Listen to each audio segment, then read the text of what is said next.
এদিকে ওদিকে তাকায় কথা বলেন কেন? চোখের দিকে তাকায় কথা বলতে পারেন না?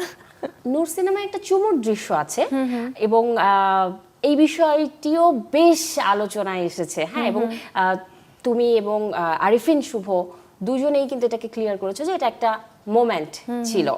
তো আমি ওই মোমেন্টের প্রসঙ্গে যাচ্ছি না, বাট আমি জানতে চাই যে এক নায়কের সাথে 3 সিনেমা করার অভিজ্ঞতা থেকেই কি এই দৃশ্যে কাজ করতে রাজি হয়েছো, নাকি রায়হান রাফি গল্পের প্রয়োজনে রাজি করিয়েছে তোমাকে? গল্পের প্রয়োজনে আমি রাজি হয়েছি, কারো যে আলাদা করে খুব বেশি এফোর্ট দিয়ে আমাকে রাজি করাতে হয়েছে তা না। কারণ আমার কাছে এটা এমন কোনো কিছুই মনে হয়নি যেটা অপ্রয়োজনীয়। না, এটা কিন্তু খুব বেশি অকওয়ার্ডও কিছু না, এটা খুবই স্বাভাবিক এবং খুবই ইনোসেন্ট মিষ্টি দেখতে লেগেছে। যেভাবে জিনিসটাকে প্রেজেন্ট করা হয়েছে, আলোচনা করা হয়েছে, এটা নিয়ে সমালোচনা করা হয়েছে, ওটা খুবই আনএক্সপেক্টেড এবং ডিসরেসপেক্টফুল।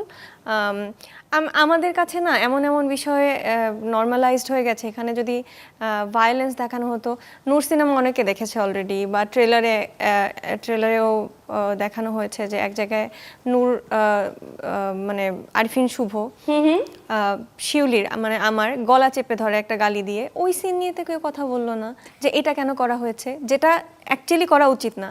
সেটা নিয়ে মানুষের সমস্যা নাই, একটা মিষ্টি চুমু দৃশ্য নিয়ে মানুষের অনেক সমস্যা। তো এটা আসলে আমাদের মানসিকতা। আমরা আমরা হচ্ছে আমাদের এনার্জি ভুল জায়গায় অনেক বেশি স্পেন্ড করি। আর হচ্ছে যেটাকে অ্যাকচুয়ালি যেটার এগেনস্টে কথা বলা উচিত সেটা বাদ দিয়ে আমরা মানে অযথা জিনিস নিয়ে পড়ে আছি অ্যাকচুয়ালি। ঐশী কিন্তু ইউজুয়ালি টপিক দেয় না আলোচনা করার জন্য। আজকে কিন্তু যে এখন একটা টপিক পেয়ে গেলাম, এবার দর্শক এটা নিয়ে আলোচনা করুক, বা মানে যারা আলোচনা করে তারা আলোচনা সমালোচনা করুক, তাই না?